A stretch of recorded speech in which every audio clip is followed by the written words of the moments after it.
Encarna Sánchez no fue solo una locutora, fue la dueña de un imperio de sombras que creyó poder comprarlo todo, incluso la voluntad de Isabel Pantoja. ¿Qué mostraban realmente esas fotografías prohibidas en la playa por las que pagó una fortuna en efectivo para que jamás vieran la luz? Hoy desenterramos la crónica de una obsesión enfermiza que transformó a la viuda de España en prisionera de una jaula de oro. La brutal venganza radiofónica contra María del Monte, que destruyó carreras, y el misterio de los 43 millones que se evaporaron de su mansión mientras ella enfrentaba su fatídico final rodeada de traidores. De la gloria absoluta a la rapiña más rastrera. Prepárate y no te muevas, porque lo que vas a escuchar hoy derriba por completo la historia oficial que te contaron. Para entender la oscuridad de Encarna Sánchez, primero tenemos que viajar a la luz cegadora de Almería, al año 1935. Porque nadie nace siendo un tirano. Los tiranos se forjan a golpe de dolor, de hambre y de humillación. Y Encarna tuvo de todo eso en cantidades industriales. Nació en Carboneras, un pueblo de pescadores donde el viento olía a sal y a miseria. No era la España de las postales turísticas, era la España que se preparaba para desgarrarse por la mitad. Su llegada al mundo no fue celebrada con banquetes. Fue la última de 5 hermanos en una casa donde la palabra futuro no existía.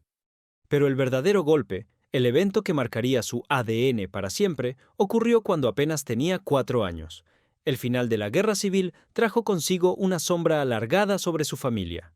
Su padre, un hombre de ideales republicanos, un carabinero que creyó en el bando perdedor, tuvo un destino fatal. No podemos usar las palabras crudas que usarían los historiadores, pero ustedes me entienden. Su padre fue llevado ante un muro, y su luz se apagó para siempre por orden de los vencedores. Encarna creció con esa ausencia, con el estigma de ser la hija del rojo, señalada por los vecinos, viviendo bajo la mirada severa de una madre, Juana, que endureció su corazón para poder sobrevivir. Juana no tenía tiempo para caricias. Tenía que alimentar a 5 bocas en una posguerra atroz. Encarna aprendió muy pronto que el amor era un lujo que los pobres no podían permitirse. Aprendió que la debilidad se pagaba con hambre. Y se juró a sí misma, con esa rabia infantil que se enquista en el alma, que algún día ella tendría el poder, que nunca más volvería a bajar la cabeza ante nadie, que nunca más sentiría el frío del desprecio. Pero el destino, caprichoso y cruel, aún no había terminado de golpearla. La situación en casa era tan insostenible, la pobreza era tan asfixiante, que su madre tomó una decisión que hoy nos parecería impensable, pero que en aquel entonces era moneda corriente. Internó a la pequeña Encarna en un colegio de monjas, un orfanato de facto en Málaga. Imaginen a esa niña, separada de su entorno, sola en un dormitorio inmenso, lleno de camas metálicas, bajo la disciplina férrea de unas religiosas que veían el pecado en cada esquina. Allí, entre rezos obligatorios y uniformes grises, Encarna descubrió 2 cosas. La primera fue la soledad absoluta, una soledad que se le pegó a la piel como una segunda capa y que no se quitaría ni siquiera cuando años después cenara en los mejores restaurantes de Madrid. La segunda cosa que descubrió fue su voz. No era una voz de niña dulce, era una voz con textura, con fuerza, una voz que no pedía permiso, sino que exigía atención. En las funciones del colegio, cuando ella hablaba, el silencio se hacía denso. Se dio cuenta de que tenía un don. No era la más guapa, no tenía apellidos nobles, no tenía dinero, pero tenía una garganta de oro, y decidió que esa sería su espada y su escudo. Salió de aquel internado con una educación básica, pero con una ambición que no cabía en su cuerpo menudo. Empezó en Radio Almería, luego en Radio Juventud. Pero, amigos, el camino no fue de rosas. Fue un camino de espinas afiladas. Los directores de la época la miraban con desdén. «Tú, con esa cara, con esos modales de pueblo», le decían. Buscaban muñequitas de porcelana, voces aflautadas y sumisas. Y Encarna era todo lo contrario. Era fuego, era ímpetu, era una fuerza de la naturaleza desatada. La provincia se le quedó pequeña, Encarna sabía que si quería reinar tenía que conquistar la capital. Así que, con poco más de 20 años, hizo la maleta. Una maleta de cartón atada con cuerdas, llena de remiendos y sueños rotos. Se subió a un tren con destino a Madrid, la boca del lobo. Llegó a la gran ciudad sin conocer a nadie. Y aquí es donde la leyenda se mezcla con la realidad más cruda. Los biógrafos oficiales suelen saltar esta parte, pero nosotros no. Encarna pasó hambre en Madrid, hambre física, hambre de la que te hace doler el estómago por las noches. Vivía en pensiones de mala muerte, donde las paredes eran de papel y se oían los lamentos de los vecinos. Tuvo que aceptar trabajos que no figurarían en su currículum oficial. Vendió enciclopedias puerta a puerta, hizo de figurante, tragó sapos y culebras. Cada puerta que le cerraban en las narices alimentaba su rencor.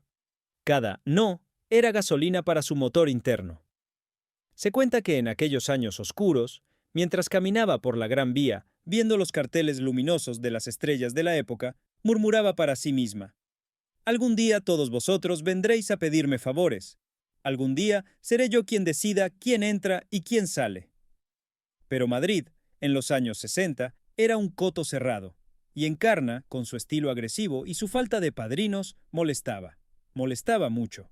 Sus comentarios en la radio, cuando conseguía algún minuto en antena, eran demasiado afilados para el régimen.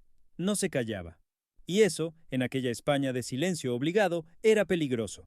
Tanto que tuvo que tomar una decisión radical. Una decisión que cambiaría su vida para siempre. Hizo las maletas de nuevo, pero esta vez para cruzar el océano. Se fue a América. Un exilio voluntario, o quizás forzado por las circunstancias, eso nunca quedó del todo claro. Aterrizó primero en República Dominicana y luego en México, y fue allí, en la tierra de las telenovelas y el drama desbordante, donde Encarna Sánchez se transformó definitivamente. América le enseñó lo que España no pudo, el espectáculo. Allí entendió que la radio y la televisión no eran solo para informar, eran para emocionar, para agitar, para crear héroes y villanos. En México, Encarna dejó de ser la chica tímida de Almería y se convirtió en una diva. Aprendió a maquillarse, a vestirse con pieles, a moverse con arrogancia. Y lo más importante, aprendió a hacer dinero. Mucho dinero. Sus programas en la televisión mexicana fueron un éxito rotundo.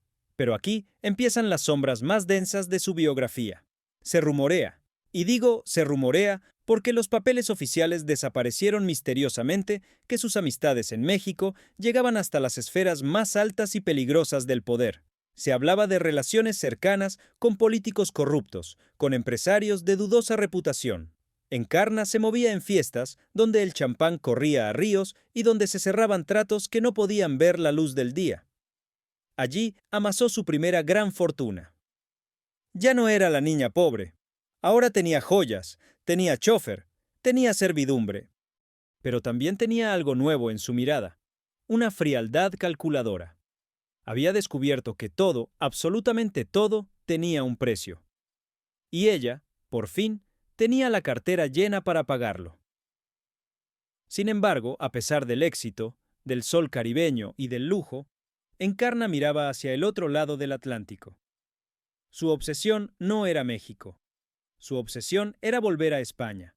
Volver para restregarle su éxito en la cara a todos los que la humillaron.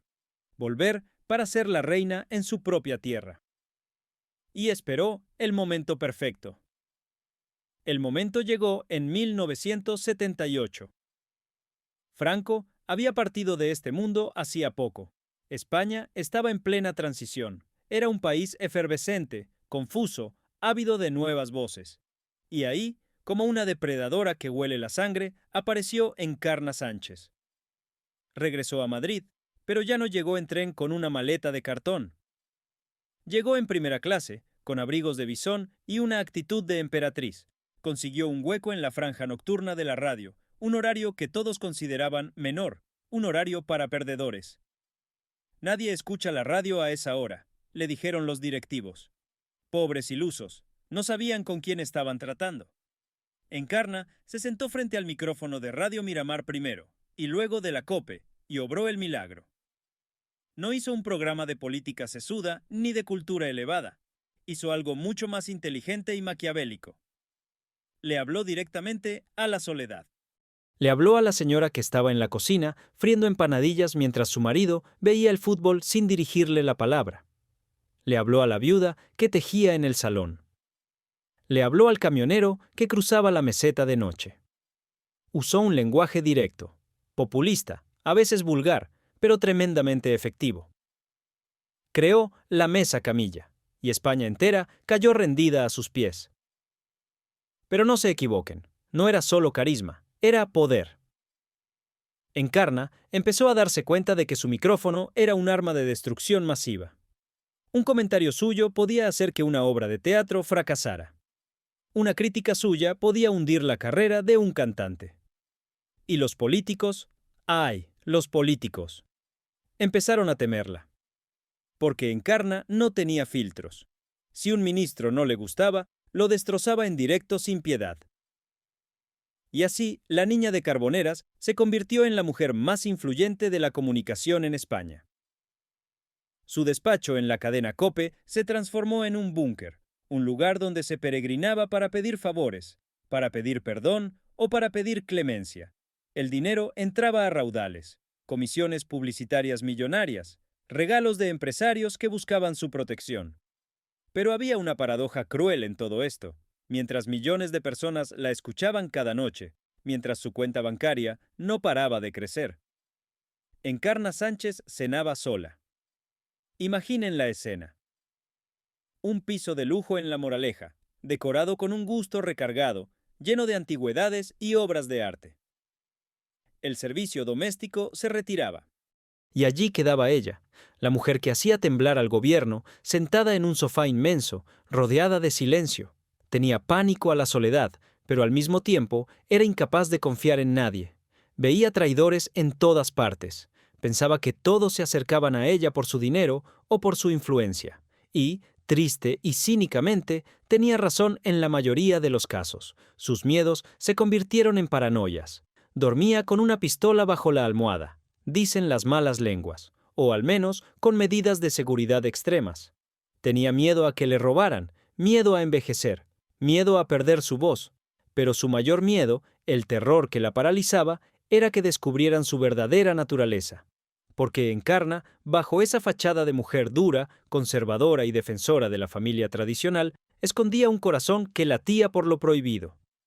En una España que aún señalaba con el dedo a quien se salía de la norma, Encarna vivía su afectividad en las sombras, buscaba compañeras, buscaba esa amistad íntima que llenara su vacío existencial. Tuvo varias relaciones, sí, protegidas por el más absoluto secretismo. Mujeres que pasaban por su vida como fantasmas, bien pagadas, bien vestidas, pero obligadas a ser invisibles. Hasta que un día, el destino, ese guionista macabro, decidió cruzar su camino con el de otra mujer marcada por la tragedia. Una mujer joven, hermosa, con una voz que desgarraba el alma y que acababa de sufrir la pérdida más terrible que se puede imaginar en una plaza de toros. Isabel. El encuentro entre estas dos mujeres estaba escrito en las estrellas, o quizás en el infierno, porque lo que estaba a punto de nacer entre ellas no era una simple colaboración profesional. Era el inicio de una simbiosis que sacudiría los cimientos de la prensa rosa y que acabaría en una guerra sin cuartel. Pero para entender cómo Encarna Sánchez, la mujer de hierro, se derritió ante la viuda de España, tenemos que recordar quién era Isabel Pantoja en aquel momento y por qué necesitaba desesperadamente a alguien que la salvara del abismo. Pero para entender cómo Encarna Sánchez, la mujer de hierro, se derritió ante la viuda de España, tenemos que recordar quién era Isabel Pantoja en aquel momento. Porque la Isabel que conocemos hoy, esa mujer de gesto endurecido y mirada desafiante, no existía todavía. En 1984, Isabel era una muñeca rota. España entera se había paralizado una tarde de septiembre. En Pozoblanco, un toro llamado Avispado cambió la historia de la crónica social para siempre. Aquel fatídico evento no solo se llevó a la figura del toreo más grande del momento, dejó atrás a una mujer joven, con un hijo pequeño en brazos y un luto riguroso que parecía no tener fin. Isabel se encerró en Cantora. La finca, que debía ser un palacio de felicidad, se convirtió en un mausoleo. las persianas bajadas, el silencio sepulcral, el olor a cera y a flores marchitas. La imagen que el país tenía de ella era la de la viuda de España. Gafas de sol negras que ocultaban ojos hinchados de llorar, el pelo recogido, la ropa oscura. Era la viva imagen del dolor romántico, una heroína de tragedia lorquiana que había perdido a su gran amor. Pero, amigos, la realidad detrás de los muros de Cantora era mucho más prosaica y mucho más aterradora. El dolor emocional era insoportable. Sí, pero había otro monstruo acechando en las sombras: la ruina económica. Paquirri era un genio en el ruedo, pero su herencia era un laberinto legal y financiero. Y mantener una finca como Cantora cuesta una fortuna que Isabel, retirada de los escenarios por el luto, no estaba generando. Las deudas empezaron a acumularse como buitres en el tejado. Los acreedores llamaban a la puerta. El teléfono no dejaba de sonar, y no eran llamadas de pésame, eran exigencias de pago. Isabel se sentía sola, desprotegida, rodeada de gente que quería aprovecharse de su situación o que simplemente no tenía la capacidad para resolver problemas de tal magnitud. Su madre, doña Ana, hacía lo que podía para proteger a su hija y a su nieto, pero el agua les llegaba al cuello. Isabel necesitaba un milagro, necesitaba un salvador, o mejor dicho, una salvadora. Y entonces ocurrió. Fue un encuentro que parecía diseñado por un guionista de Hollywood. Isabel decidió volver a los escenarios, lanzar un disco que canalizara todo ese dolor. Marinero de Luces. ¿Les suena? Un álbum que es historia de la música, donde cada canción era una lágrima convertida en arte. Para promocionarlo, Isabel tenía que enfrentarse a los medios. Y había un medio, un programa, una voz que dominaba sobre todas las demás. Encarna Sánchez la invitó a su programa de radio. Aquel día, el estudio de la COPE estaba eléctrico. Los técnicos contenían la respiración. Encarna, que solía ser dura, incisiva, casi cruel con sus invitados, estaba nerviosa. Se había arreglado más de la cuenta. Había pedido que la iluminación fuera perfecta. Cuando Isabel entró por la puerta, vestida de negro pero con esa belleza racial que quitaba el hipo, algo hizo clic en la mente de la locutora. No fue una entrevista normal. Fue una seducción intelectual en directo. Encarna, la mujer que hacía temblar a los ministros, suavizó la voz hasta convertirla en terciopelo. Le preguntó por su dolor, por su hijo, por su soledad. Y lo hizo con un respeto reverencial, casi religioso. Isabel, acostumbrada al acoso de los paparazzis, se sintió por primera vez comprendida, protegida, escuchada de verdad. Encarna no vio solo a una cantante famosa. Vio a una mujer herida que necesitaba dirección. Y, sobre todo, vio un proyecto. Encarna siempre tuvo complejo de Pigmalión. Le encantaba tomar a alguien bajo su ala y moldearlo, hacerlo grande, hacerlo suyo. ¿Y qué mayor proyecto podía haber que la mujer más famosa y querida de España? Al terminar la entrevista, los micrófonos se cerraron, pero la conversación no terminó. Encarna la invitó a cenar. Y en esa cena, entre platos caros y vinos exclusivos, se selló un pacto no escrito. Encarna miró a Isabel a los ojos y le dijo, con esa seguridad aplastante que la caracterizaba: «No te preocupes por nada. A partir de ahora, yo me encargo. Nadie te va a hacer daño nunca más». Isabel, agotada de luchar sola, se dejó querer. Se dejó proteger.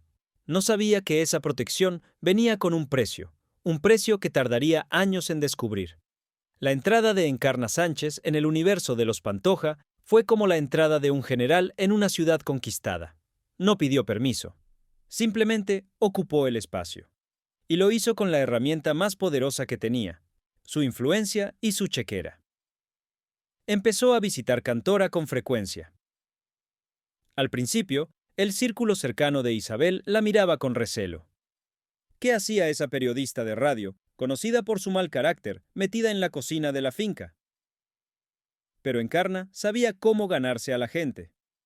Sabía qué tecla tocar, y la tecla maestra era doña Ana. Encarna se ganó a la matriarca. Le demostró que ella no estaba allí para sacar chismes, sino para solucionar problemas. Y vaya, si los solucionó. De repente, gestiones burocráticas que estaban atascadas se resolvían con una sola llamada de Encarna desde el teléfono fijo del salón. Deudas que ahogaban empezaron a desaparecer o a refinanciarse en condiciones milagrosas. Pero no solo fue gestión, fueron regalos. Regalos que no eran propios de una simple amistad. Joyas de valor incalculable empezaron a aparecer en el joyero de Isabel. Abrigos de pieles exóticas y dinero. Se habla de maletines, de ayuda directa para sostener el nivel de vida de la tonadillera. Encarna invirtió en Isabel como quien invierte en una obra de arte o en una propiedad inmobiliaria. La finca cantora, que había estado sumida en la oscuridad del luto, empezó a ver la luz. Pero era una luz artificial, pagada por la locutora. Isabel volvió a sonreír. Se sentía poderosa al lado de Encarna. Iban juntas a todas partes. A los mejores restaurantes de Madrid, a estrenos de teatro, a viajes privados. La prensa, siempre voraz, empezó a notar el cambio. Isabel ya no era la viuda doliente y pasiva. Ahora tenía una actitud diferente, más segura, más desafiante. Empezó a vestirse de manera más moderna, a peinarse diferente. Detrás de cada cambio estaba la mano de Encarna, que le aconsejaba, le decía qué ponerse, qué decir, con quién hablar y con quién no. Encarna se convirtió en su manager en la sombra, en su asesora financiera, en su confidente, en su guardiana. Y la familia Pantoja, viendo que el dinero fluía y que los problemas se esfumaban, aceptó a Encarna como una más. Le dieron las llaves del reino, un error fatal, porque una vez que dejas entrar a alguien como Encarna Sánchez en tu vida, sacarla es prácticamente imposible. Aquí es donde la historia entra en terreno pantanoso, en esa zona gris donde la amistad se confunde con algo más profundo, más intenso y, quizás, más oscuro. ¿Qué eran realmente Encarna e Isabel? Durante años, la prensa del corazón ha usado eufemismos ridículos para describir su relación. Amistad entrañable, decían, compañeras inseparables. Pero los que vivieron aquella época, los que las vieron de cerca, sabían que aquello no era una amistad normal entre dos amigas que toman café. Era una devoción absoluta. Encarna estaba obsesionada. No había otra palabra. Su vida giraba en torno a Isabel. Si Isabel tenía un concierto, Encarna movilizaba a toda su red de contactos para asegurar el lleno absoluto. Si alguien escribía una mala crítica sobre el disco de Isabel, Encarna utilizaba su programa de radio al día siguiente para destrozar al crítico, para humillarlo públicamente hasta que pidiera perdón. Era una protección feroz, casi maternal, pero con un tinte posesivo que empezaba a asustar. Isabel, por su parte, se dejaba querer. Encontró en Encarna la figura fuerte que le faltaba desde la pérdida de su marido. Encontró seguridad. Y, seamos sinceros, encontró un nivel de vida que ella sola no podía mantener en ese momento. Pasaban horas al teléfono. Horas. Se contaban todo. Encarna, que era un témpano de hielo con el resto del mundo, con Isabel se volvía blanda, solícita. Hay testimonios de empleados de la época que hablan de escenas de celos, de discusiones acaloradas, seguidas de reconciliaciones emotivas con regalos carísimos de por medio. Vivían en una burbuja. Una burbuja de lujo, poder y aislamiento. Encarna empezó a aislar a Isabel de sus antiguas amistades. «Esa no te conviene», le decía. «Ese solo quiere tu dinero». Poco a poco, fue limpiando el entorno de la cantante hasta que solo quedaron ellas dos y el núcleo duro de la familia.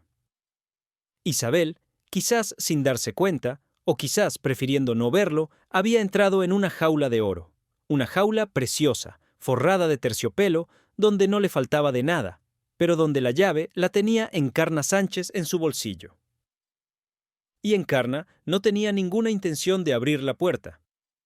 Pero la naturaleza humana es compleja, y el deseo de libertad siempre acaba aflorando. Isabel era joven, tenía 30 y pocos años, la sangre le hervía. Y aunque la compañía de Encarna le daba seguridad, también empezaba a darle algo más. Asfixia. Encarna quería exclusividad. Quería ser la única persona importante en la vida de Isabel. Pero Isabel empezaba a mirar hacia afuera. Y eso, amigos, es el ingrediente principal para el desastre. Y así llegamos al verano que lo cambiaría todo.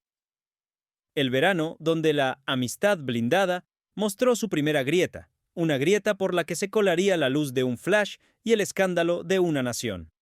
Encarna, siempre buscando complacer a Isabel, siempre queriendo darle lo mejor, organizó unas vacaciones. Pero no unas vacaciones cualquiera. Quería privacidad total. Quería un lugar donde pudieran ser ellas mismas, lejos de las miradas curiosas, lejos de los protocolos de Madrid. Eligieron Caños de Meca, en la costa de Cádiz. Un lugar salvaje, hermoso, con playas kilométricas y dunas de arena dorada. Alquilaron una casa discreta. El hotel Meliá Sancti Petri fue testigo de sus idas y venidas, pero buscaban la soledad de la playa. Encarna bajó la guardia. Por primera vez en años se sintió segura. Creyó que allí, en su tierra, en Andalucía, nadie se atrevería a molestarla. Creyó que su poder era un escudo invisible que la protegía de todo. Se equivocó. Se olvidó de que la fama de Isabel Pantoja era un imán, y se olvidó de que, en las dunas, entre los matorrales, siempre puede haber alguien observando. Alguien con una cámara y un teleobjetivo. Alguien esperando el momento exacto para capturar lo que nadie debía ver. Aquellos días en la playa fueron, paradójicamente, los más felices y los más desgraciados de su relación. Felices, porque se mostraron tal y como eran. Desgraciados, porque esa libertad tenía los minutos contados. Imagínenlas allí.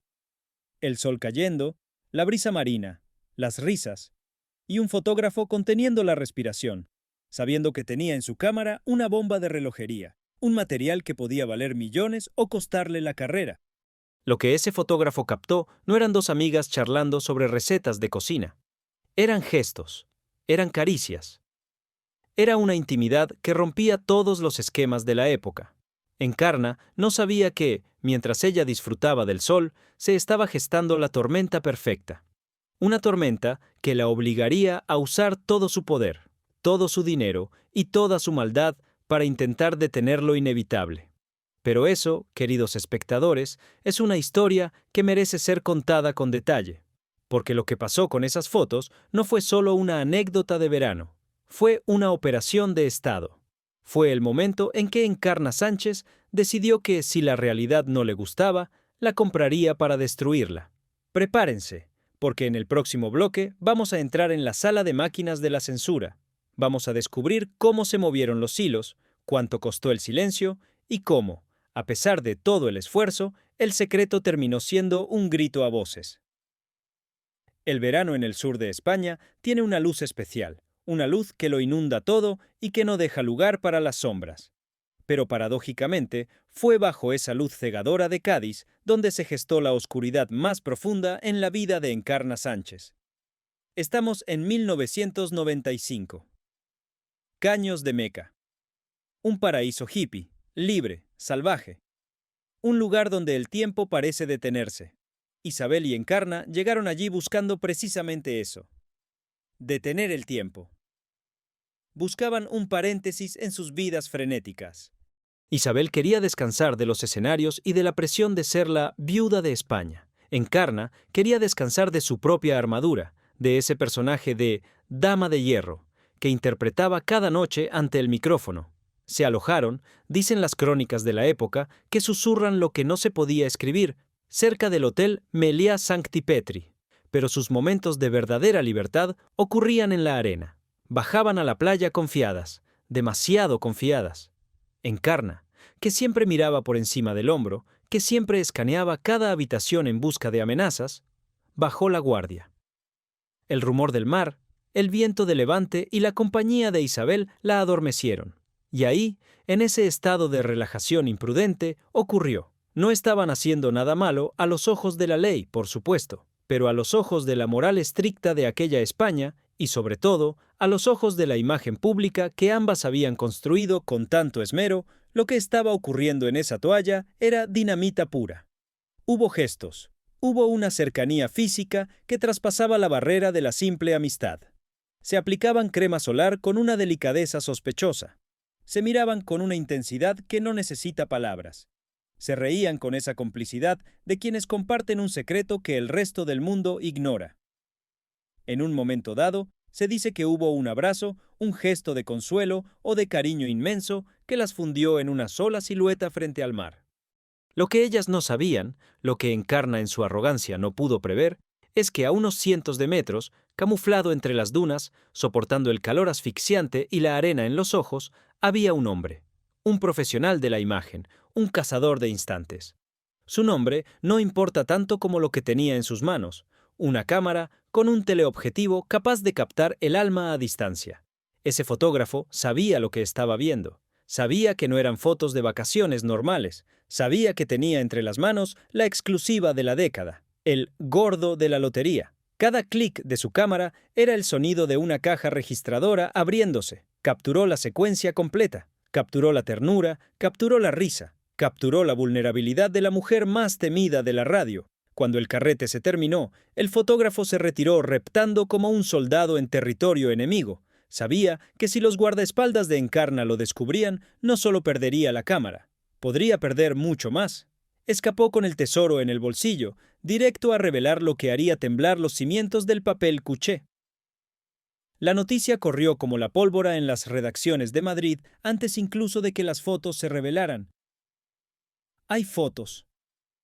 Esa frase, corta y terrible, empezó a sonar en los teléfonos de los directores de las revistas más importantes. Hay fotos de Encarna e Isabel en la playa, y son fuertes. Cuando el rumor llegó a oídos de Encarna Sánchez, la reacción fue volcánica. No hubo miedo, al menos no al principio. Hubo ira, una ira bíblica. Encarna no podía concebir que alguien se hubiera atrevido a invadir su espacio sagrado. Ella, que controlaba la información, que decidía qué se publicaba y qué no, había sido casada. Pero tras la ira, llegó el cálculo frío. Encarna sabía que esas fotos no podían salir. No se trataba solo de vergüenza o de proteger su intimidad. Se trataba de poder. Si esas fotos veían la luz, su autoridad moral, esa imagen de mujer conservadora y recta desde la que juzgaba a España cada noche, se desmoronaría. Y lo que es peor, Isabel quedaría expuesta. Encarna cogió el teléfono. Y cuando Encarna cogía el teléfono para estos asuntos, no llamaba para negociar, llamaba para sentenciar. Se puso en contacto con la revista que tenía el material. No vamos a dar nombres, pero todos sabemos de qué cabecera hablamos. La conversación debió ser digna de una película de gángsters. Encarna no suplicó. Amenazó. Puso sobre la mesa todo su arsenal. Si publicáis eso, os hundo. Retiro la publicidad de todas mis empresas amigas. Os demando hasta dejaros en la calle. No volveréis a trabajar en este país. Pero el director de la revista sabía lo que tenía. Sabía que esas fotos valían más que cualquier amenaza. Así que Encarna tuvo que cambiar de estrategia. Si el miedo no funcionaba, usaría la única herramienta que nunca le fallaba: el dinero. Se habla de una cifra astronómica para la época. Algunos dicen 10 millones de pesetas, otros hablan de 20, una fortuna en metálico. Maletines que cambiaron de mano en despachos cerrados a cal y canto. Encarna compró los negativos, compró las copias, compró el silencio del fotógrafo y de la agencia. Quiero todo, que no quede ni un rastro, ordenó. Y así se hizo. O al menos, eso creyó ella. Las fotos más comprometidas, las que mostraban la verdadera naturaleza de su relación, fueron guardadas en una caja fuerte, o, según cuentan algunas leyendas urbanas, destruidas por la propia Encarna en un ritual de fuego purificador en su casa de La Moraleja. Solo se permitió que salieran a la luz unas pocas imágenes, las más suaves, aquellas que podían pasar por unas vacaciones de amigas. Unas fotos inofensivas que sirvieron de cortina de humo para ocultar la verdadera bomba que Encarna había desactivado a golpe de talonario. Encarna ganó la batalla. Las fotos no salieron. El escándalo se sofocó antes de nacer, pero esa victoria tuvo un coste terrible. No hablo del dinero, que a Encarna le sobraba.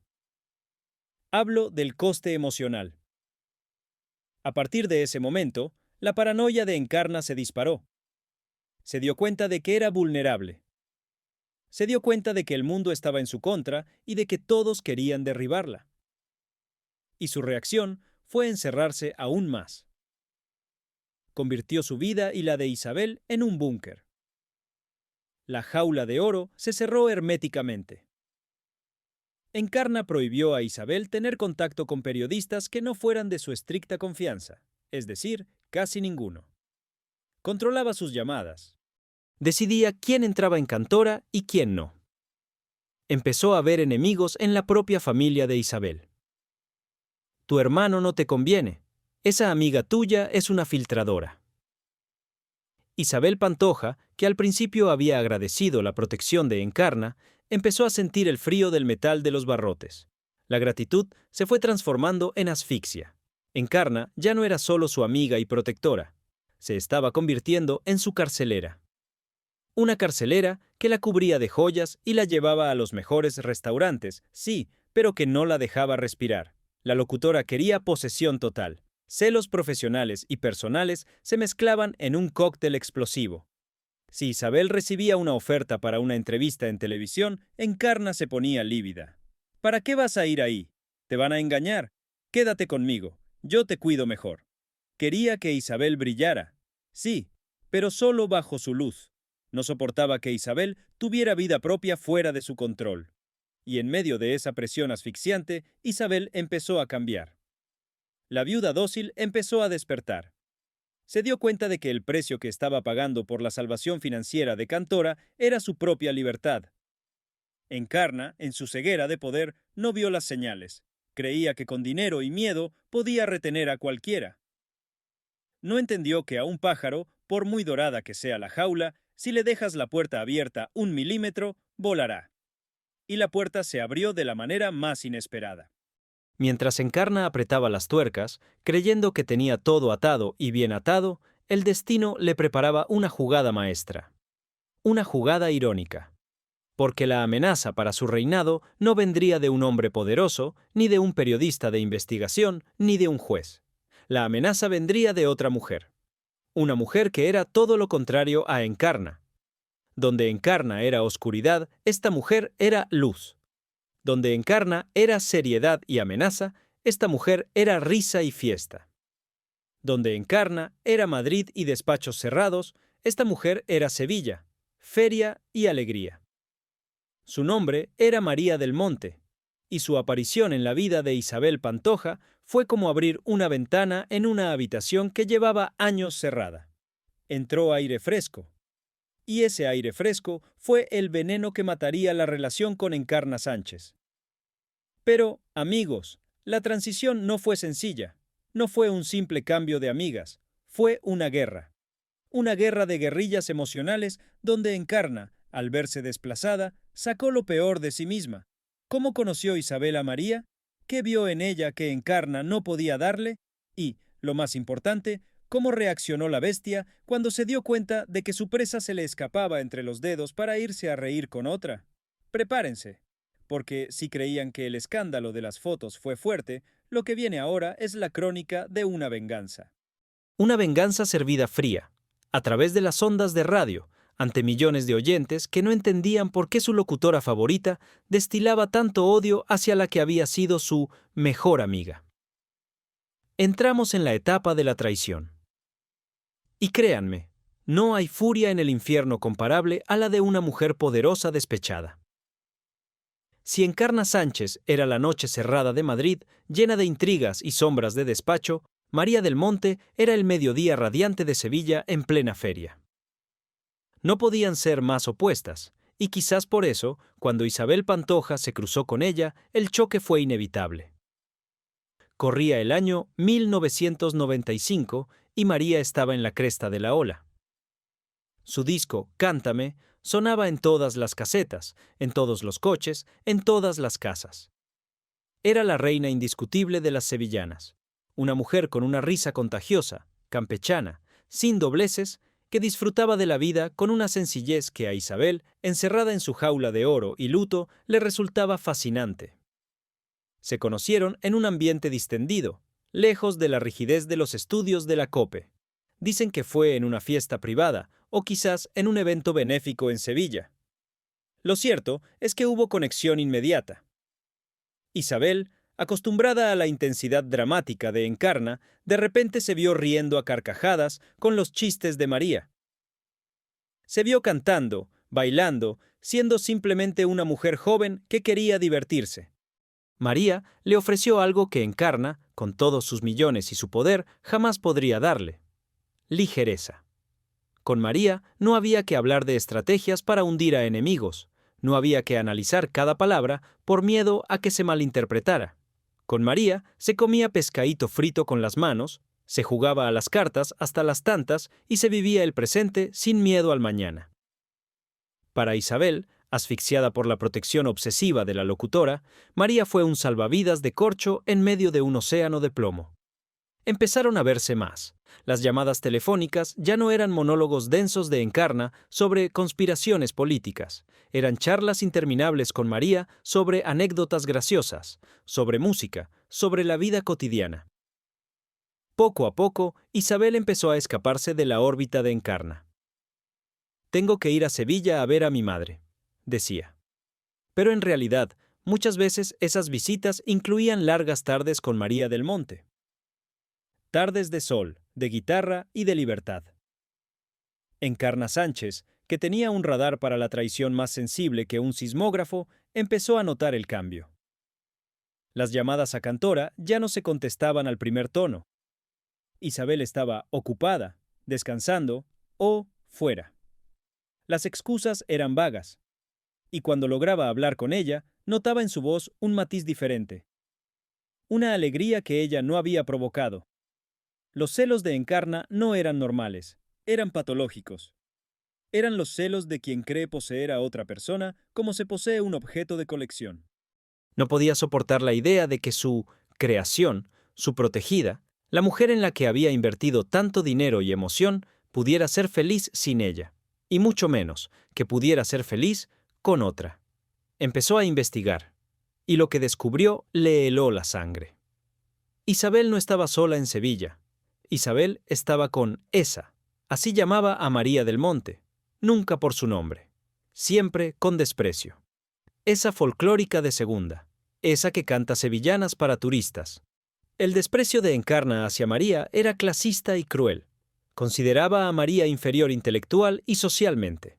¿Cómo puedes preferir estar con esa gente vulgar antes que conmigo, que te he abierto las puertas de la élite?, le reprochaba a Isabel en discusiones tormentosas. Pero Isabel, por primera vez, no cedió. Estaba cansada de la oscuridad, quería luz, y María era luz. La ruptura no fue un evento único, fue un proceso doloroso de distanciamiento.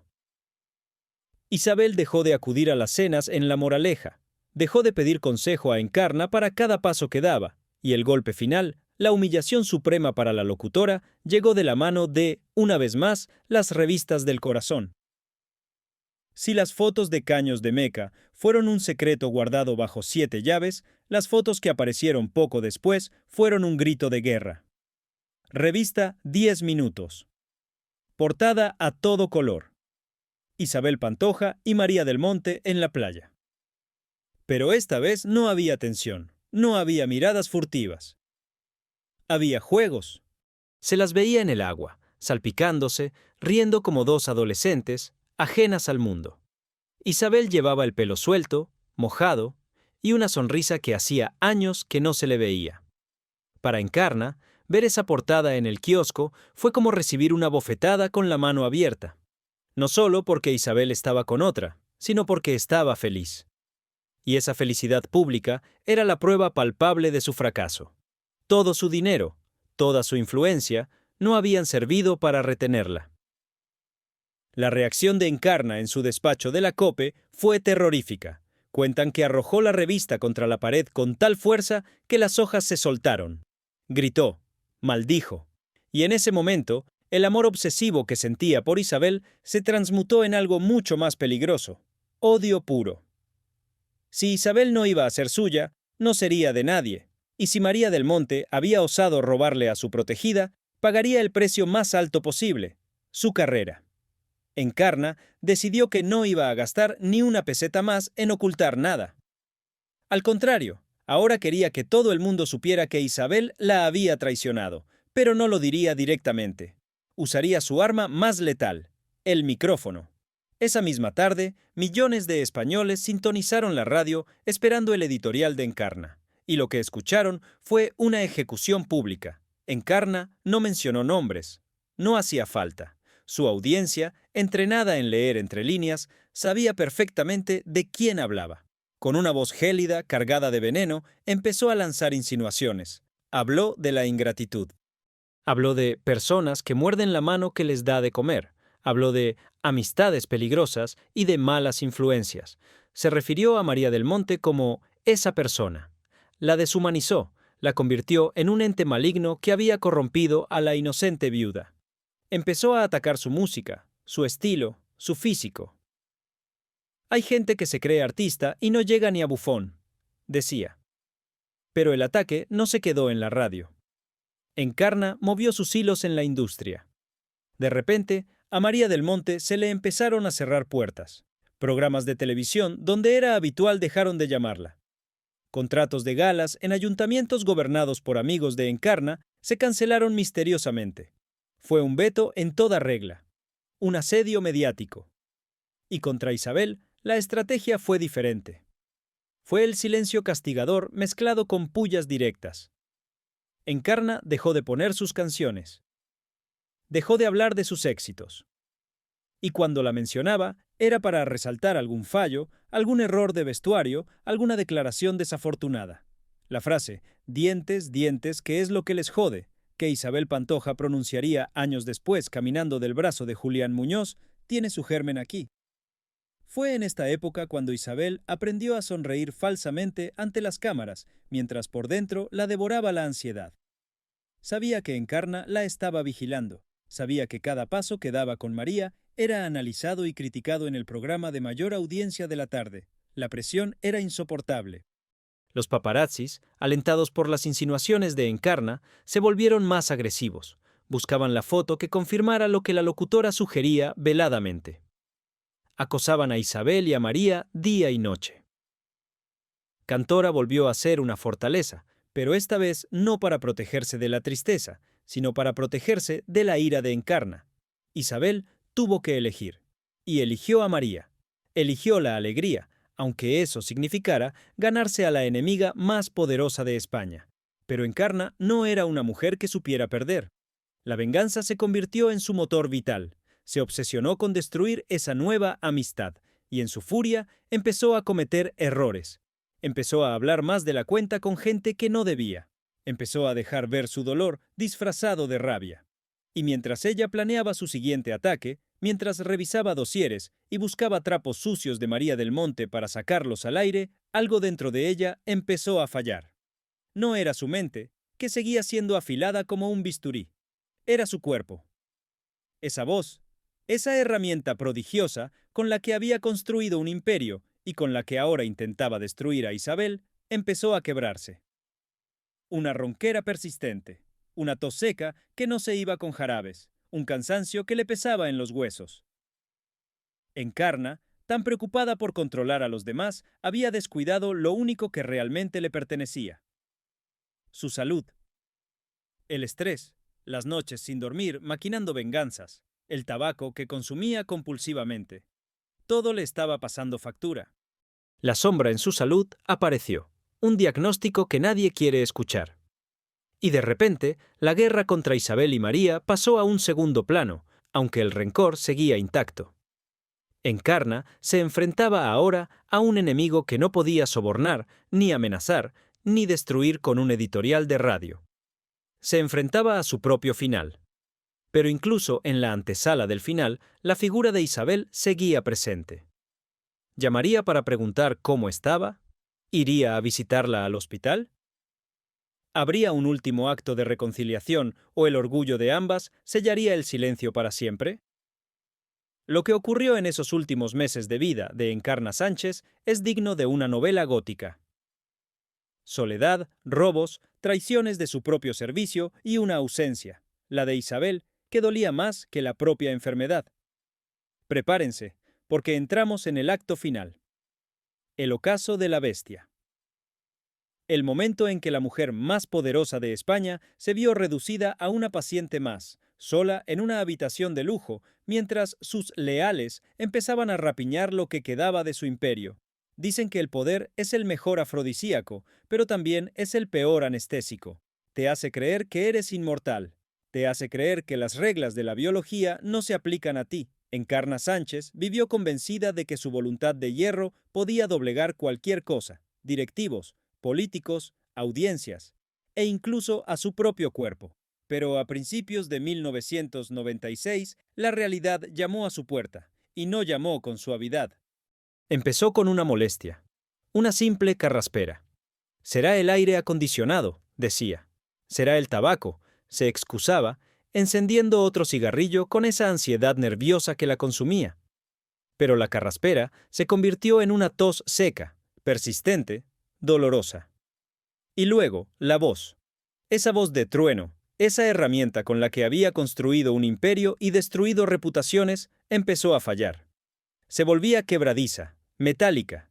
El diagnóstico llegó en una consulta privada, blindada a la prensa. Los médicos, con caras largas y batas blancas impolutas, pronunciaron las palabras que nadie quiere oír. No diremos el nombre clínico, respetando las normas, pero hablaremos de una sombra en el pulmón, un mal silencioso y agresivo que se había extendido demasiado rápido.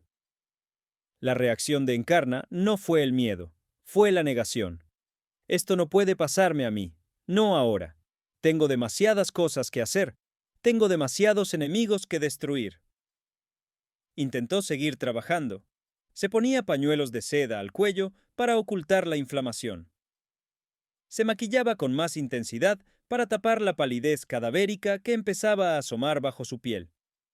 Pero los oyentes, esos millones de fieles que la seguían cada tarde, notaban algo. Notaban que la leona estaba herida. Y las hienas, amigos, huelen la sangre a kilómetros. Su mansión en La Moraleja dejó de ser un centro de poder para convertirse en un hospital de campaña de lujo, pero un hospital muy particular. No había paz, no había serenidad. Había un trasiego constante de gente. ¿Quiénes estaban allí? Su chofer, Carlos, que era su sombra. Su ama de llaves. Y un séquito de amigos y colaboradores que, bajo la excusa de preocuparse por su salud, en realidad estaban tomando posiciones para lo que se avecinaba. Pero la pregunta que toda España se hacía, la pregunta que flotaba en el ambiente cargado de medicinas y flores caras, era: ¿dónde está Isabel? Isabel Pantoja no apareció. La ruptura había sido total. El muro de silencio entre las dos era más grueso que los muros de Cantora. Se dice, y esto forma parte de la leyenda negra de esos días, que Encarna esperaba una llamada. Que miraba el teléfono con la esperanza de ver ese número. Que en sus momentos de delirio por la medicación fuerte, murmuraba nombres del pasado. Pero el teléfono no sonó. O si sonó, nadie se lo pasó. La soledad de Encarna en esos meses finales fue aterradora. Imaginen tenerlo todo. Millones en el banco, propiedades, joyas, fama. Y estar rodeada de gente que cobra un sueldo por estar a tu lado. No había amor genuino en esa habitación. Había interés. Había miedo al futuro sin la jefa. Había codicia. Encarna se dio cuenta, quizás demasiado tarde, de que había comprado muchas cosas en su vida, pero no había logrado comprar lealtad verdadera, ni siquiera la de aquella a la que había protegido con tanto celo. Isabel estaba lejos, viviendo su vida, quizás con María, quizás sola, pero definitivamente lejos de la sombra tóxica de la locutora. Y esa ausencia dolía más que el propio mal silencioso que la devoraba por dentro. Y mientras Encarna libraba su última batalla en la cama, perdiendo fuerzas día a día, en los pasillos de su propia casa se estaba gestando un thriller policíaco. Hablemos del dinero. Porque Encarna Sánchez no guardaba su fortuna solo en bancos suizos o en inversiones inmobiliarias. Encarna era de la vieja escuela. Desconfiaba de los bancos, desconfiaba del sistema, desconfiaba de todo lo que no pudiera tocar. En esa casa había efectivo, mucho efectivo. Se habla de 43 millones de pesetas, en billetes, escondidos en armarios, en cajas fuertes camufladas, bajo colchones. Dinero negro, dinero de comisiones, dinero para imprevistos.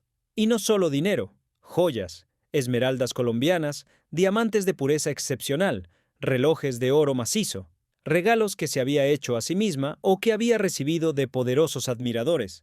Pues bien, amigos, en esos días de confusión, de médicos entrando y saliendo, de enfermeras y visitas, ese tesoro empezó a evaporarse. El robo del siglo en La Moraleja no fue un atraco con pistolas y pasamontañas. Fue un saqueo silencioso, perpetrado desde dentro. Alguien o algunos sabían dónde estaba todo. Sabían las combinaciones. Sabían que la dueña estaba demasiado débil para bajar a comprobar si los fajos de billetes seguían allí. ¿Quién fue? Esa es la gran pregunta que aún hoy, décadas después, sigue sin respuesta judicial clara. Se señalaron mutuamente. El chofer acusó al administrador. El administrador acusó al servicio. Los colaboradores se lavaron las manos. Imaginen la escena. Encarna en su habitación, luchando por cada respiración, mientras en la habitación de al lado, manos nerviosas llenaban bolsas de basura con millones de pesetas. Es la imagen definitiva de la decadencia. La rapiña sobre el cuerpo aún caliente de la bestia. Cuando Encarna finalmente fue trasladada a la clínica para sus últimos días, la casa quedó a merced de los buitres. Desaparecieron cuadros. Desaparecieron abrigos de piel. Desaparecieron documentos comprometedores. Se hizo una limpieza a fondo. ¿Sabía Encarna lo que estaba pasando? Algunos dicen que sí. Que en sus momentos de lucidez se daba cuenta de que la estaban desvalijando, pero que ya no tenía fuerzas ni voluntad para impedirlo. Que simplemente cerró los ojos y dejó que se llevaran todo, porque al lugar a donde ella iba, el dinero no servía de nada. El 5 de abril de 1996, la noticia interrumpió la programación habitual. Encarna Sánchez ha partido. Su luz se apagó definitivamente. La voz que había hecho temblar a España se quedó en silencio. Tenía 60 años, aunque parecía haber vivido 100 vidas. La reacción del país fue una mezcla de conmoción y alivio. Sus enemigos respiraron tranquilos. Ya no habría más ataques furibundos desde la radio. Sus oyentes lloraron la pérdida de su líder, de esa mujer que les hacía compañía en las noches solitarias. Pero el verdadero espectáculo, el circo mediático, comenzó minutos después de su partida. No hubo tiempo para el luto respetuoso. En el tanatorio se vivió una tensión que se podía cortar con un cuchillo. Aparecieron personajes de todo tipo, políticos que iban a asegurarse de que sus secretos estaban a salvo, folclóricas que iban a ver si les tocaba algo de la herencia, periodistas buscando la lágrima fácil. ¿Y Isabel? La pregunta del millón. ¿Iría Isabel Pantoja a despedirse de la mujer que la había rescatado de la ruina y que luego intentó destruirla? Isabel envió una corona de flores, una corona grande, vistosa, pero ella no fue. Se quedó en Cantora, o quizás en Sevilla. Su ausencia fue el último acto de rebeldía, el último portazo en la cara de Encarna. Incluso en el final, Isabel le negó la satisfacción de verla derrotada o triste. Fue un mensaje claro. Tú ya no tienes poder sobre mí. Pero Encarna, incluso desde el más allá, tenía una última carta guardada, un testamento. Un documento que haría estallar la paz, si es que alguna vez la hubo, y que dejaría a todos, incluida Isabel, con la boca abierta. Porque si pensaban que el robo de los 43 millones era el final de la historia, estaban muy equivocados. El caos legal, la aparición de una heredera sorpresa y las cintas grabadas que nunca vieron la luz estaban a punto de convertir la partida de Encarna en el inicio de una nueva guerra. Y en medio de todo eso, las fotos prohibidas. Esas fotos de la playa que Encarna creyó haber destruido. ¿Realmente desaparecieron? ¿O alguien guardó una copia de seguridad esperando el momento justo para venderla al mejor postor? Amigos, lo que viene ahora es el legado maldito. Porque hay herencias que no se pagan con impuestos, se pagan con el alma. Cuando la luz de Encarna Sánchez se apagó definitivamente aquel 5 de abril de 1996, muchos pensaron que el espectáculo había terminado. Se equivocaban. El verdadero circo, el de la codicia y el misterio, acababa de levantar el telón. Imaginen la escena en la notaría. Los amigos de Encarna, esos que habían vaciado su casa, mientras ella daba sus últimos suspiros, se frotaban las manos. Esperaban ser recompensados por su supuesta lealtad. Esperaban heredar la fortuna de la locutora más rica de España. Pero Encarna, incluso desde el más allá, tenía preparada una última carcajada macabra. Cuando el notario abrió el testamento, el silencio en la sala se hizo tan denso que se podía cortar. El nombre que salió de esos papeles no fue el de su fiel chófer, no fue el de su ama de llaves. Y, por supuesto, no fue el de Isabel Pantoja, la heredera universal, la dueña absoluta de todo el imperio, o de lo que quedaba de él. Era una mujer llamada Clara Suñer. ¿Quién? Exacto. Esa fue la pregunta que se hizo toda España. Clara Suñer era una actriz de radio, una antigua colaboradora con la que Encarna apenas tenía trato en sus últimos años. Una mujer que vivía modestamente y que, de la noche a la mañana, se encontró con una fortuna teórica de miles de millones de pesetas. ¿Por qué ella? ¿Fue un error? ¿Fue un olvido de Encarna, que no actualizó su testamento en décadas? ¿O fue una jugada maestra de la locutora para asegurarse de que nadie de su entorno buitre, nadie que la hubiera traicionado o abandonado en su enfermedad, viera un solo céntimo? La cara de los presentes debió ser un poema. Pero la sorpresa de Clara Suñer pronto se tornó en pesadilla, porque cuando fue a tomar posesión de la mansión de La Moraleja, de esa casa que debía estar llena de obras de arte y joyas, se encontró con un cascarón vacío. Las paredes tenían las marcas donde antes colgaban cuadros valiosos. Las cajas fuertes estaban abiertas y vacías. Los abrigos de piel habían volado. Del dinero en efectivo, esos famosos 43 millones, no quedaba ni el polvo. Clara heredó propiedades, sí, y también heredó deudas y problemas legales infinitos. Pero el tesoro líquido de Encarna se había esfumado en manos de fantasmas que nunca fueron juzgados. Fue el último acto de piratería en la vida de una mujer que vivió como una corsaria de las ondas. Pero si hablamos de herencias malditas, tenemos que mirar hacia Cantora. Tenemos que mirar hacia Isabel Pantoja. Muchos dicen, y esto entra en el terreno de la superstición que tanto gusta en el sur, que Encarna Sánchez no se fue sola. Dicen que dejó una energía oscura, una especie de mal de ojo sobre la mujer que osó abandonarla. Fíjense en la cronología. Tras la partida de Encarna, Isabel pareció liberarse. Vivió años de aparente felicidad con María del Monte. Luego llegó Julián Muñoz, la alcaldía de Marbella, el poder político, el dinero a espuertas. Parecía que Isabel había logrado todo lo que Encarna le prometió, pero sin el yugo de la locutora. Pero el destino es un cobrador implacable. Años después, la maldición de Encarna pareció cumplirse con una precisión aterradora. Todo lo que Isabel construyó se desmoronó. La Operación Malaya, la detención policial, las esposas en las muñecas de la tonadillera más famosa de España. El juicio mediático fue brutal, mucho peor que cualquier crítica que Encarna hubiera podido hacer en vida. Y finalmente, lo impensable: la reclusión. Isabel Pantoja entró en ese lugar de sombras, en Alcalá de Guadaíra. Una mujer que había sido tratada como una reina, que había viajado en aviones privados pagados por Encarna, terminó durmiendo en una celda estrecha, vistiendo un uniforme gris, despojada de su libertad y de su honor. ¿Se acordaría Isabel de Encarna en esas noches interminables de encierro? ¿Resonaría en su cabeza la voz de la locutora diciéndole: «Sin mí no eres nada, yo soy la única que te protege»? Es imposible no ver la ironía trágica. Encarna siempre quiso encerrar a Isabel en una jaula de oro. Al final, el destino la encerró en una jaula de hierro real. La obsesión por el dinero y el poder, que fue el motor de la relación entre ambas, terminó siendo la tumba social de Isabel. Y como si el destino quisiera cerrar el círculo con un lazo perfecto, 20 años después de aquel verano fatídico en Caños de Meca, ocurrió lo que Encarna gastó una fortuna en evitar. Las fotos prohibidas reaparecieron. Internet no olvida. Los archivos secretos se abren.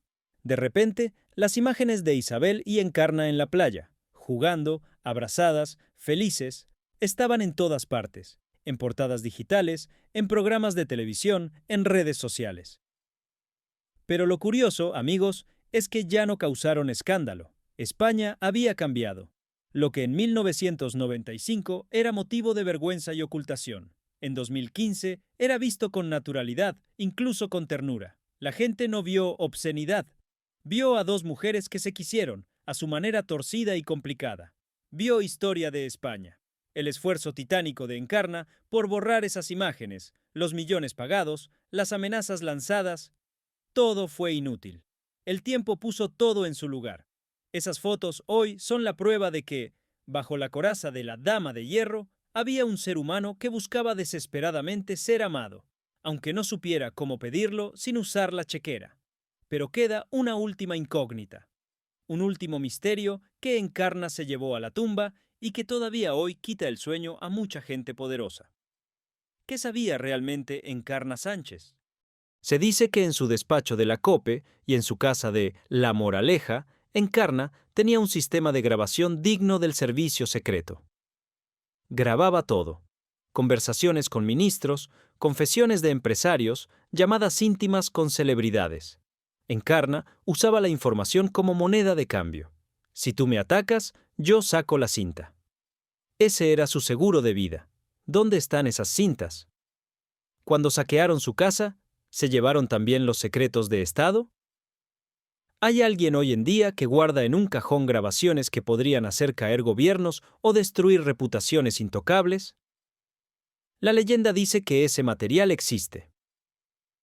¿Qué está esperando? ¿Qué es una bomba de relojería que algún día, cuando menos lo esperemos, estallará? Y quizás en esas cintas esté la verdadera voz de Isabel Pantoja, confesando sus miedos, sus ambiciones y sus verdaderos sentimientos hacia la locutora.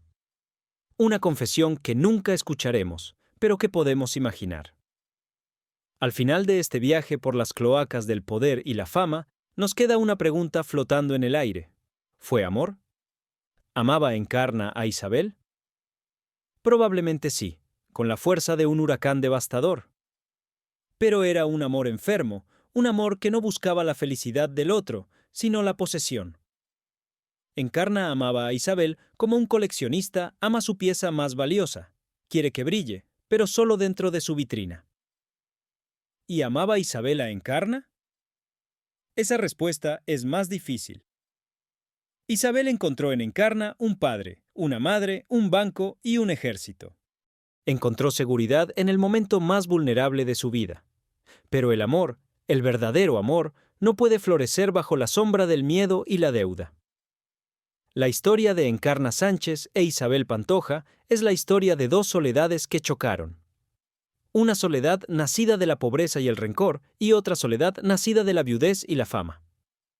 Juntas crearon un imperio de exclusivas, dinero y mentiras. Pero los imperios caen.